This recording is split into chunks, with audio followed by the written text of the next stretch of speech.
Hi everyone, welcome to my channel. तो आज हम डिस्कस करेंगे नाइरो, जो कि इथेरियम की ब्लॉकचेन पे एक मीम कॉइन है, उसके प्राइस के बारे में। कि आने वाले दिनों में इस मीम कॉइन या सॉरी, ये मीम टोकन है एक्चुअली। तो ये जो मीम टोकन है, इसकी जो प्राइस है वो कहाँ तक जा सकती है। तो जैसा कि इस वीक में बिटकॉइन का प्राइस थोड़ा सा पंप हुआ था, तो उसमें इस मीम कॉइन ने थोड़ी रैली दिखाई थी, जो कि यहाँ पे डिप लगा था आपका 32 सेंट के आसपास, 32 सेंट्स के आसपास। और अभी ये जो प्राइस है 40 सेंट के आसपास। सॉरी, ये 40 सेंट नहीं है एक्चुअली, ये 000 है, उसको मैं हटा करके बोल रहा हूँ थोड़ा सा प्राइस को सिंप्लीफाई करने के लिए। आप ज़ीरो लगा लेना, ठीक है। तो पहले इसके हम जो फंडामेंटल्स हैं उनको देख लेते हैं। ये इसका वेबसाइट है, नाइरो द हेयर ऑफ डोप। और उसके बाद इसमें लिखा है adopted by the same loving hands that care the dose.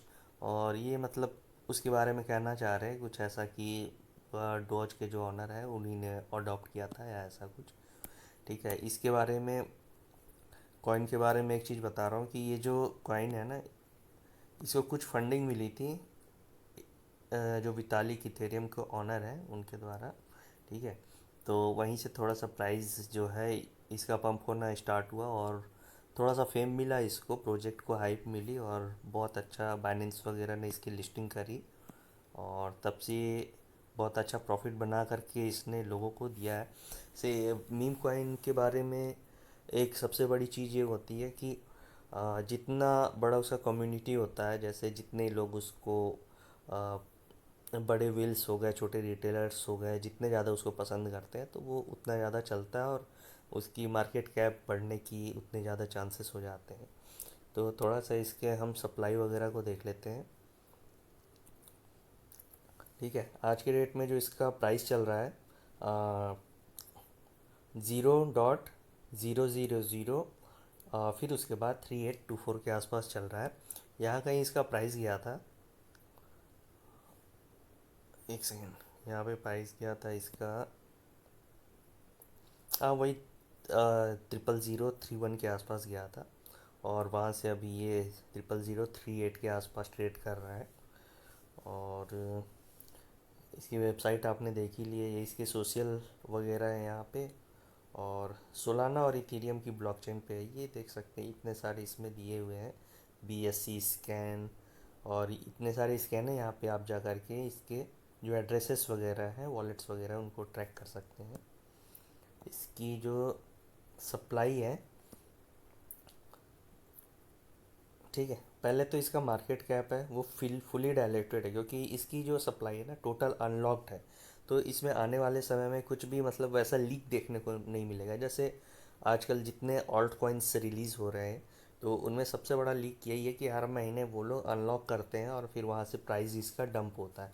तो वैसा चीज़ नहीं होता है। ये सबसे बड़ा रीज़न है कि मीम कॉइन्स जो है हाई मार्केट कैप को रीच कर पाते हैं, और कम्युनिटी उसकी बहुत ज़्यादा स्ट्रांग होती है, और वो बहुत अच्छा रिटर्न देते हैं। और बट ये है कि कम्युनिटी अच्छी होनी चाहिए, प्रोजेक्ट अच्छा चलना चाहिए, तो फिर वो अच्छा रिटर्न देता है। तो नायरो जो टोकन है, इस पे जो कल के डेट में जो वॉल्यूम था, वहाँ से अभी देख सकते हैं 40% की गिरावट हुई है। और अभी जो वॉल्यूम चल रहा है टोटल एक्सचेंजेस का मैं बता रहा हूँ, बाइनेंस हो गया, बिटगेट हो गया, जितने भी एक्सचेंजेस पे ये लिस्ट है ना, यहाँ पे नीचे देखिए, जितने भी एक्सचेंजेस पे लिस्ट है, सभी एक्सचेंजेस का ये जो वॉल्यूम बता रहा है 67 मिलियन। इसमें तो ये इसकी मार्केट कैप है 161 मिलियन, वॉल्यूम इसमें 67 मिलियन के आसपास का है। फुल्ली डायल्यूटेड जो वॉल्यूम है वो भी सेम है मार्केट कैप के जैसा ही, 161.16 मिलियन। क्योंकि इसमें जो टोटल सप्लाई है और सर्कुलेटिंग सप्लाई दोनों सेम है। ठीक है, तो यही रीज़न होता है कि मीम कॉइन्स ज़्यादा अच्छे रिटर्न देते हैं और ज़्यादा स्टेबल रहते हैं। और इसकी वेबसाइट मैं आपको बता ही चुका हूँ। तो तो चलिए हम इसके चार्ट पे चलते हैं और देखते हैं कि क्या इसका प्राइस हो सकता है। तो ये हमारा नाइरो USDT का चार्ट है, और ये बाइनेंस का चार्ट है। बाइनेंस का चार्ट ओपन करने का रीज़न ये होता है ना कि इसमें वॉल्यूम अच्छी होती है और चार्ट जो है अच्छे से दिखता है इस पर। वन डे का ये टाइम फ्रेम है। और जैसा कि इसमें देख रहे हैं कि एक बुल फ्लैग जैसा बन रहा है यहाँ पे।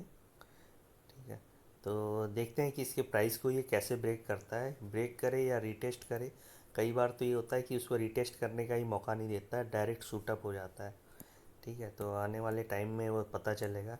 बट ये मान के चलिए कि अभी कुछ दिन अगर इसका प्राइस स्टेबल चल जाता है, 30 000 38 39 के आसपास अभी चल रहा है।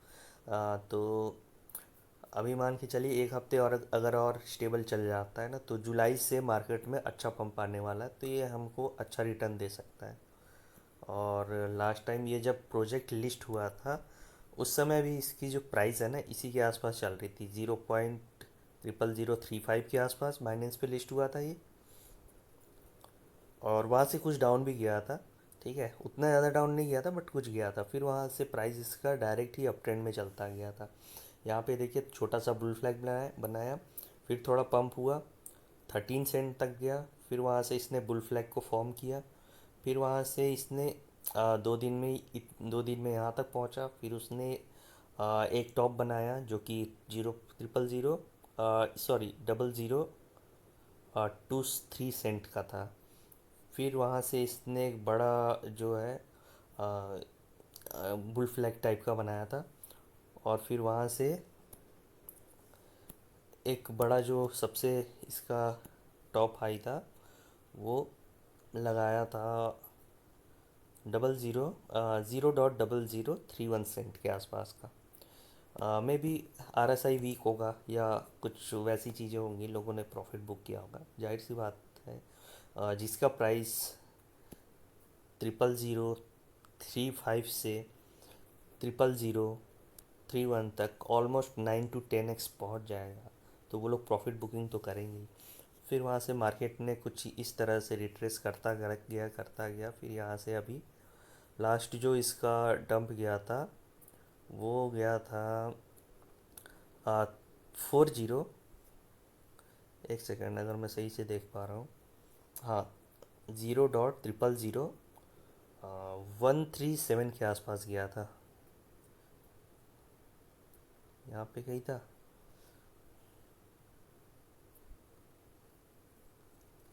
हाँ, 1387 के आसपास था। ठीक है, तो अभी के डेट में इसकी कंडीशन ये चल रही है कि यहाँ पे ये एक बुल फ्लैग को फॉर्म कर रहा है। ऑलमोस्ट जितने भी ऑल्ट कॉइन्स हैं और मीम कॉइन्स हैं, सभी में हमको सेम इसी तरह का पैटर्न देखने को मिल रहा है, एक बुल फ्लैग। और एक हमको यहाँ पे ध्यान से देखेंगे तो एक कप एंड होल्डर भी दिख रहा है। ये इस तरह से कप बन रहा है, ये इस तरह से कप बन रहा है, ये उसका होल्डर हो गया। ठीक है, कप एंड होल्डर भी एक बुलिश पैटर्न होता है। इसको अगर ये ब्रेकआउट करता है, रिटेस्ट करता है, तो फिर प्राइस ऊपर जा सकता है। दूसरी बात ये है कि वॉल्यूम भी इसमें आना चाहिए। वॉल्यूम वैसे अभी इसमें आज की डेट में 67 मिलियन के आसपास है, तो बहुत ही अच्छा है, एडुकेट है। कम भी नहीं बोलेंगे, ज़्यादा भी नहीं बोलेंगे। अभी 160 के आसपास जो इसका मार्केट कैप चल रहा है, उसी से उसके हिसाब से जो 67 मिलियन मार्केट कैप है वो बहुत अच्छा है। ठीक है, इसका मतलब ये होता है ना कि लोग इसमें इंटरेस्ट ले रहे हैं, वेल्स इसमें इंटरेस्ट ले रहे हैं। तो जब तक बड़े इंस्टीट्यूशंस बोल रहा हूँ, वेल्स हो गया या बड़े जो ट्रेडर्स होते हैं वो इंटरेस्ट नहीं लेंगे ना, तो फिर वो प्राइस ऊपर जाना थोड़ा मुश्किल हो जाता है। क्योंकि बड़ा मार्केट कैप है, बड़े पैसा आएगा तभी प्राइस ऊपर जाएगा। तो चलिए इसके प्राइस टारगेट हम देख लेते हैं। बाकी चीज़ें तो मैंने आपको बता दी, वॉल्यूम भी दिखा दिया। थोड़ा सा वॉल्यूम स्टेबल है, जैसे बढ़ेगा तो प्राइस भी वहाँ से बढ़ सकता है। बिटकॉइन से जैसे जैसे पैसा निकल के आएगा ना, तो फिर वो ऑल्ट कॉइन्स भी पंप होने स्टार्ट हो जाएंगे।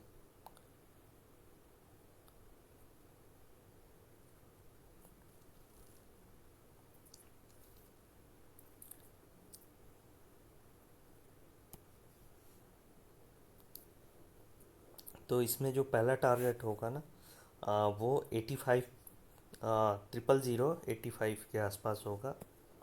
और जो दूसरा टारगेट होगा, इसमें हम 3 टारगेट मान के चलेंगे कि एक रैली में वो 3 टारगेट हमको दे जाएगा। उसके आगे फिर देखेंगे कि क्या चीज़ें चलती हैं। दूसरा प्राइस जा रहा है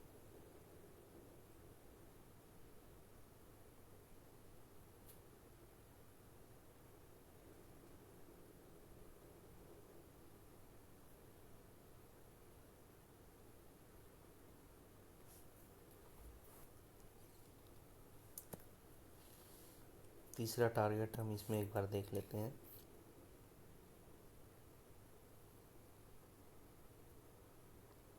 वो होगा यहाँ पे 16 के आसपास।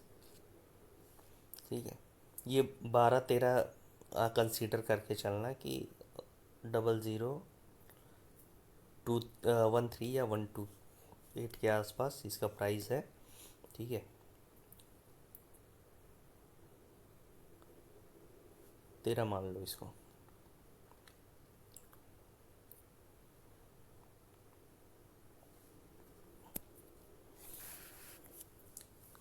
तो जो पहला हमारा टारगेट होगा ना, वो होगा आपका,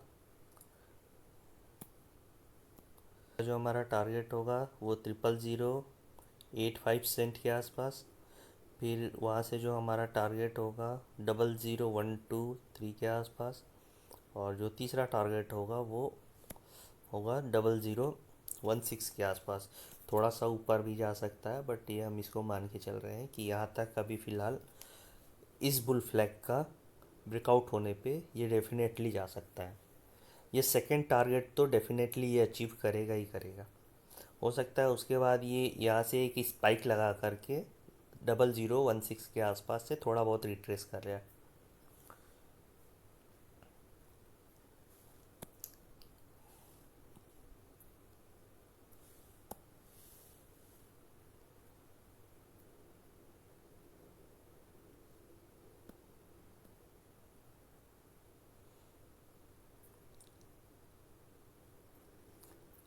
और अगर हम परसेंटेज की बात करें तो यहाँ से जो फर्स्ट टारगेट होगा वो हमारा लगभग 112% के आसपास है।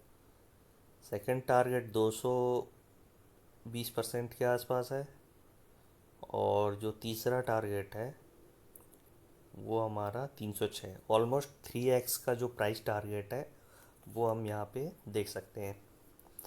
ठीक है, तो ये बेसिकली जो इसका प्राइस चार्ट था और जो टारगेट था प्रोजेक्ट के बारे में, मार्केट कैप हो गया और प्रोजेक्ट के जो डिटेल्स है वो मैंने आपको शॉर्ट में समझाने का कोशिश किया था। तो इससे रिलेटेड कोई भी कन्फ्यूज़न होगा तो आप कमेंट में पूछ सकते हैं। मिलते हैं आपसे नेक्स्ट वीडियो में। Thank you for watching. और एक लास्ट बात है जो मैं बताता हूँ आपको हर वीडियो में, कि ये जो वीडियोस मैं बनाता हूँ ये कोई भी फाइनेंशियल एडवाइस नहीं है। जो भी आपको डिसीज़न लेना है वो आपको खुद के फैसले और खुद का रिसर्च करके ही लेना है। ठीक है।